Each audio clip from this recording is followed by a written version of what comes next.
coming off of the game Saturday, like I said after the game, I was proud of our guys. I was proud of the way that they fought. I thought that was the X factor in the game, and I think it started throughout the week of practice. Just the intent, the purpose, the joy that they had in going through, the preparation. And I really felt, I felt their energy. I felt the excitement. Obviously all the things that showed up throughout the course of the game, and the game really did go, the way that I think it was probably very beneficial for us for where we are, because you had to see response. You had to see response to challenging situations. You had to see response in going and making a play.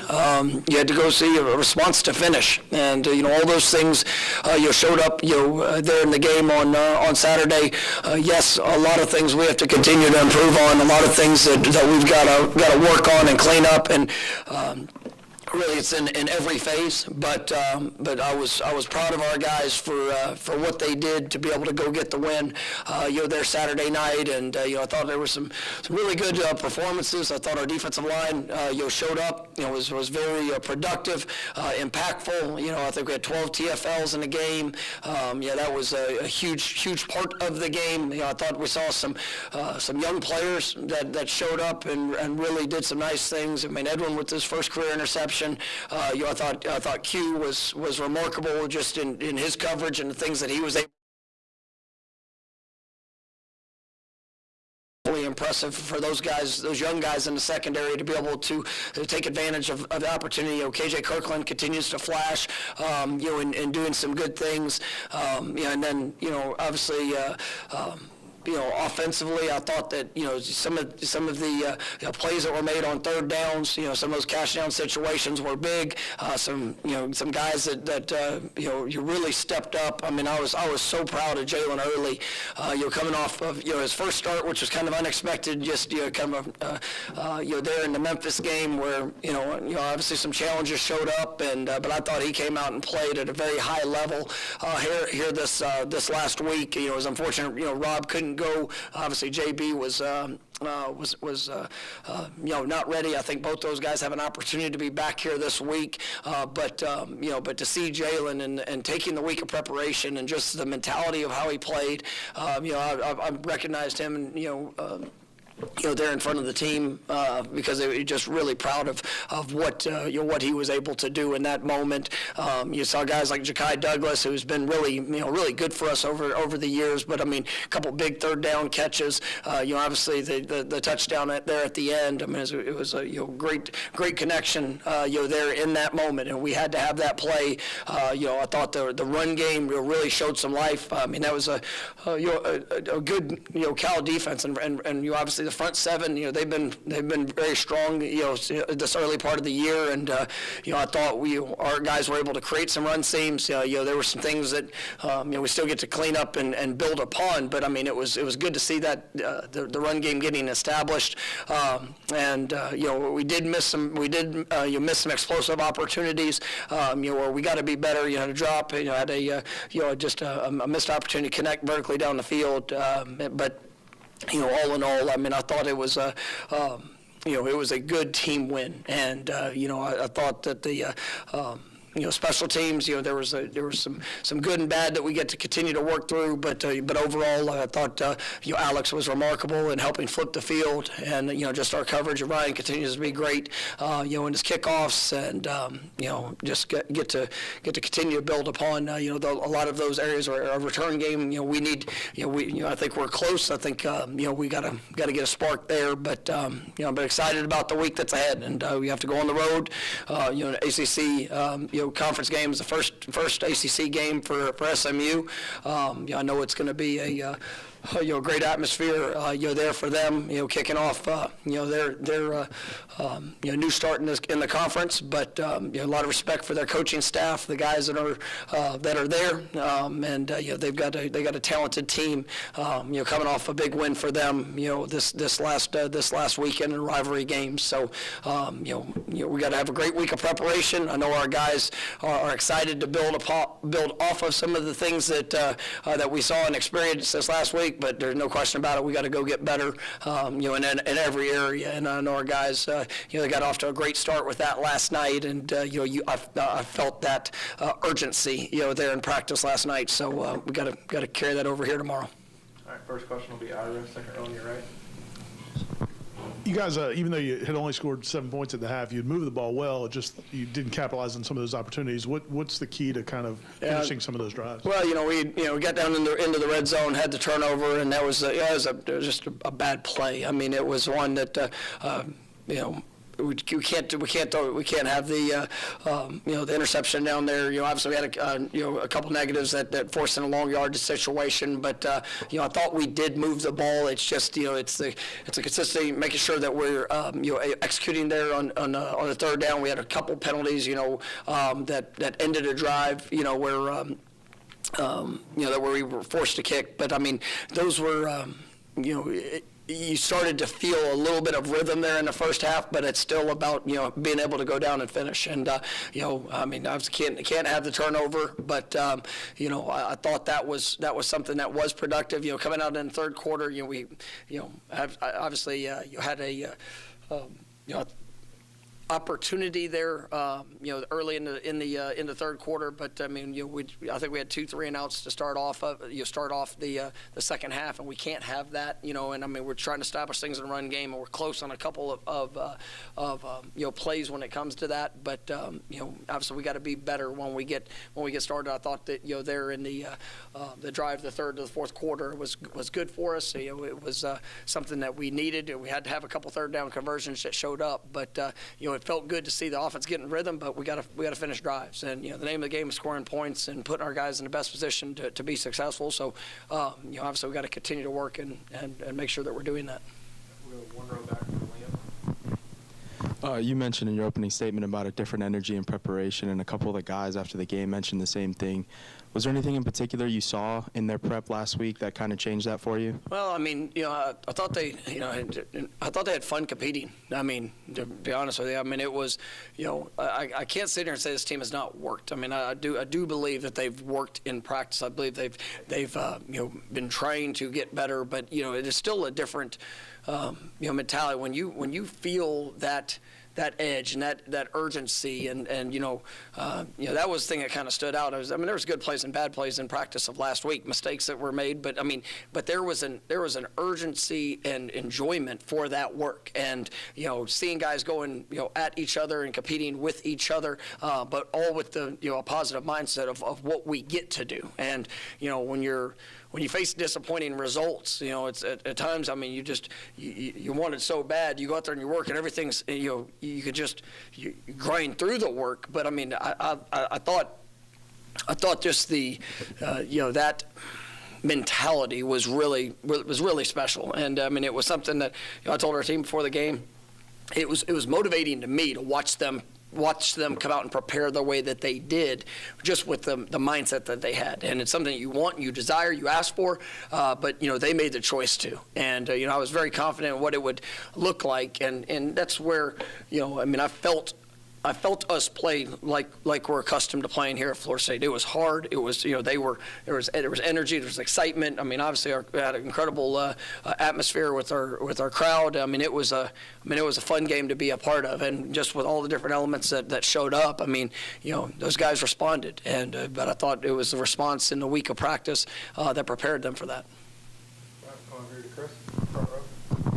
As a play caller, how do you balance going tempo versus, playing at a little bit slower pace? First half, it seemed like you guys established some things with tempo, but I know you can't do that constantly. It's obviously you have to be able to just extend drives, sustain drives. The explosive plays, helps that in some aspects. We had a couple of the early, we were able to pop a couple early runs that you get into that rhythm, and it's one of those things that I think is important for us to be able to establish. And we've it's something that we're working hard at, because I think that you see the success that we can have when we get into that rhythm and to be able to play with tempo, but it's still a consistency of execution, making sure that we're taking what the defense has given us, and then when we get our opportunities to have an explosive play, when we get an opportunity to push the ball down the field, whether it's in a run game, whether it's in a passing game, we got to take advantage of that. And there were just probably 10 plays in that game offensively where you could take all different leads. Whether it was a read at quarterback, a track by a running back, a leverage from blocking. They did a good job of mixing their fronts and things like that. But just trusting what you see and the quick reactions of what has to show up. All those things were different elements where, and it is.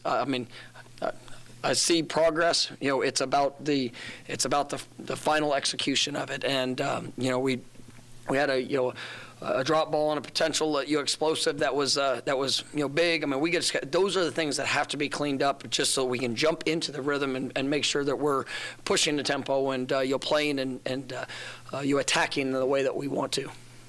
Stay here for Brandon. Is the plan to keep utilizing DJ at quarterback moving forward? And if so, what are things that you're seeing from him that you feel like you can build on, productively? Definitely not changing his position. So, okay, yes, he's yes. I mean, obviously, we all get to have the opportunity to go out and get better, and that's going to be the push throughout the course of this week. There were some good things that DJ did, in some very critical moments, and there are things where he has to be better. And it's the same for guys across the board, and we're going to continue to push, continue to evaluate what we have to do in every area, and not just at quarterback and across the board. We got to go score points. We've got to be better offensively than what we've been.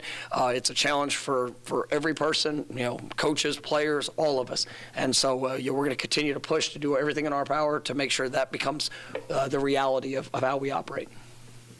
We'll go to the third row for Jordan. Coach, I wanted to ask you about two decisions during the game. First, going forward on 4th and 7, how come you didn't kick the field goal or punt? And then in the second half, at least have a fake punt return. Can you kind of talk about that a little bit as well? Well, on the 4th and 7, it was going to be a 56-yard field goal. I mean, that's kind of the max range, just with the elements of what it was, there for Ryan. I thought our defense was playing really well. Felt very confident in, obviously the belief that we would go and get the first down. Obviously, it did not happen, but we've been really good in 4th downs this year, and ultimately, it didn't work out on that situation. The defense, they did get a field goal, there before the half, but I've got confidence in our team. I got confidence in the guys, trying to. I don't go into it thinking, oh my God, I hope this doesn't happen, or hope that doesn't happen. It's the belief in what you do and how you train and all elements of it. And I believed even if we didn't get it, that we would get a stop defensively. And obviously it's that I want to put our guys in the best position to be successful. And I think we've shown a lot of confidence in Ryan in that moment, but I felt that, hey, I liked where we were. I thought that if we get the first down, got an opportunity to go down there and and potentially score a touchdown, and like I said, that didn't work out, but we held them to a field goal, still went in with the lead there at halftime, and unfortunately it didn't work out the way we wanted it to in that situation. Come back to Chris in the front. You spoke on a couple banged up guys earlier in your opening. At running back, obviously, Roy Dell was unavailable on Saturday. What's his prognosis moving forward? He'll be out for probably an extended period. We have to continue to evaluate what that looks like. It's unfortunate for him, but it does open up a great opportunity for some of those younger guys. And I thought LT did an outstanding job, there in the game. And then you saw Cam Davis, which got banged up a little bit in the game, was able to come back. Sam Singleton was able to get some work. Mekhi Danzy is really pushing throughout. And then obviously Keziah Holmes. I mean, I think that running back core is still a very talented group. And it's unfortunate that we're going to be without Roy Dell for a little while. And obviously Jalen Lucas being out for the year. I mean, those are two really good players. But I think I'm very confident in the group that we have and what they'll be able to do. But you will see a little bit more of those younger guys as we push forward. Like I mentioned, with Rob and JB, I do think that those guys should be in a pretty good shape to be able to be available this week. And there was a good push, there towards the end of last week. But you feel good about where that's trending. Stay here for Brendan. You mentioned Jalen early at the top of this. What did you like about his performance? What stood out, and how can he build on that moving forward? Yeah, it was funny because I think he had a little bit of nerves going into the game. Because the week prior, you're going to come out of the pregame tunnel, or you're coming out of the tunnel going to the game, and that's where you're starting. And we had to move some things around, and so there wasn't really much time to think and prep. And that's where we always tell guys, you have to be ready for your moment. You never know when it's going to show up. And I think that was kind of a wake-up call, and I think he would be the first to tell you he didn't play his best game against Memphis, and it was. But going into this week, he knew the opportunity, he knew what he had to do, and then what I loved is even with the nerves they probably had before the game, and once the game started, man, you felt him playing fast. I mean, he trusted what he saw. It wasn't there was a mistake here or there, but when he was. When his job and responsibility, he did it to the best of his ability, and he was able to create some space. I thought he did play fast. I thought he was confident in the things he was being asked to do, and so like I said, I was proud of him, and I think it's it's a confidence builder because now he can go see in real tangible starting opportunity that he can go be a very high level player, and but now it's bringing that mindset to everything you do, whether you're starting or whether you're not starting. You got to be prepared, and you got to build upon that. And I think that's going to bring a great deal of confidence to him for what the future holds, and obviously the opportunities that will continue to present themselves here this year. We'll go back right for Adlon. Within like an RPO play with DJ, there's so much going on, obviously, but is he being instructed properly on the keys that he needs to be looking at and reading to make the proper decision, or is he just not making the right decision based on what you guys are instructing him to do? Give me that question again. So on the RPO play, there's a lot going on, but Yes. there's keys given on it. Like you got to look at who's crashing down, the numbers outside, if he's going to throw the ball. Are those things being instructed to him clearly that he's accepting them and processing them well in practice, or It's everything that happens on the field. I'm responsible for the execution of what it is. So, we've got to do a better job in some of those areas to make sure that when we have opportunities, whether it's handing the ball, whether it's reading, whether it's pulling and running, that we're taking advantage of what we're getting, and we're all responsible for that. We'll go to Kurt, front row on the right. On the last Cal drive of the first half, how do you talk to Edwin about the penalty? It seemed like a pretty weird play, a weird penalty. And I guess with Edwin too, in a more positive note, the spark he's brought. Are you surprised? It felt like he's brought a spark on special teams and now a spark on defense. No, over the last 3 weeks, I think he's grown as much as probably any individual on this team. And he's making some real even though it might be small in some other areas, but some real tangible efforts, of improvement, of growth. And he loves playing this game. He's a fun player to watch, and definitely somebody that I think has a great future in front of him. The penalty, he's trying to punch the ball. And ultimately, he doesn't hit a quarterback when he's sliding. There's a lot of judgment calls that come out of it. And, we had 2 personal foul penalties that, they're playing the game, and it's not, if you're trying to punch the ball out, if the ball gets knocked out there, it is a fumble. And so that would have been the case in that play. And then, Maurice got an unnecessary roughness. And it's a hard play. When you're blocking somebody and they're going against you and the ball's behind you and there's no whistle, to know when that play is stopped. It's just that those are challenging things that we're going to work on the best ways to coach that and the best ways to eliminate, because those are big plays in games. We're able to overcome it with a 3rd and 18, but that's a hard hard thing to have to overcome. You know, the Edwin, obviously that sparked them better field position, you know, there on that drive, and you know, just you know, it's a difficult thing to with the kid because he's not going into the quarterback. But yes, we are trying to knock the ball out with every opportunity. So, but I love what I'm seeing from him, and just, you know, excited about what his future is going to continue to grow and be. We'll go back to Ira in second row. With the way the offense is struggling at times, and since you do have such a good kicker, in hindsight, do you look back at like a couple of those drives late in the first half and think maybe be a little bit more looking to kick a field goal instead of trying to score? Does that ever enter your mind, or can you not look at it? Yeah, no, I mean, it's all part of, I mean, you know, I mean, the interception was a bad play. I mean, it was a bad play. I mean, we didn't do a good job. I mean, it was just that was one that you know, at the end of the day, you know, we come back later on running the same play later in the game and executed and put ourselves in a position to have an opportunity to go for it on fourth down. And it was, you know, those are things that we just got to be better in the moment. And you know, yes, I mean, but with outlets and different options, I mean, there's, you know, you can look at all things when it comes to you know, play calling and or what are you doing in this situation, that situation. Also I do have faith in the guys of what we can do, and we proved it within that game of what we could do in a longer yardage situation to be able to put ourselves in a position to go and score. And we scored a touchdown in a later drive because of those same type of decisions. You know, those are all things that we look at, and all things that you trust your gut. You got to trust what you see and what you believe you're going to get. And then yes, we do have to go out there and be able to properly execute. And we were able to do that at times.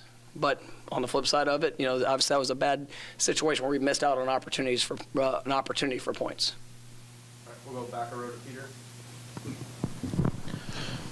Coach, this first time FSU will be playing SMU, but you having a familiarity with the team from back in time when you coach at Memphis. What usually would be preparation when going against this SMU team, and also thoughts about having to go back to your common grounds in the Dallas area that you grew up? Well, you know, I've got a lot of respect for this coaching staff, the team. You know, it's you know, a lot of new faces from whenever, you know, I had coached against them, you know, at previous places. But you know, it's a good football team. I mean, it's one that, you know, they've got explosive playmakers. They've got dynamic quarterback. You know, I think one of the, you know, best tight ends that we've played against. You know, they've got guys that you get them the ball in space, they can make things happen. You know, defensively, they're going to be very aggressive in what they do. I mean, this is a team that can present a lot of challenges, and you know, we're going to have to go and we're going to play better than what we've played. And we, you know, got to go on the road, and it's going to be, you know, it's going to be a great atmosphere for them. And you know, I mean, I just want to see our team just continue to go and get better. And, you know, obviously, you know, I am from the Metroplex, and, you know, just, you know, I've played enough games, you know, going back there, you know, at previous places. So it's nothing new, and we got a couple guys from the Dallas area that I know they're excited about, you know, getting a chance to go play in front of their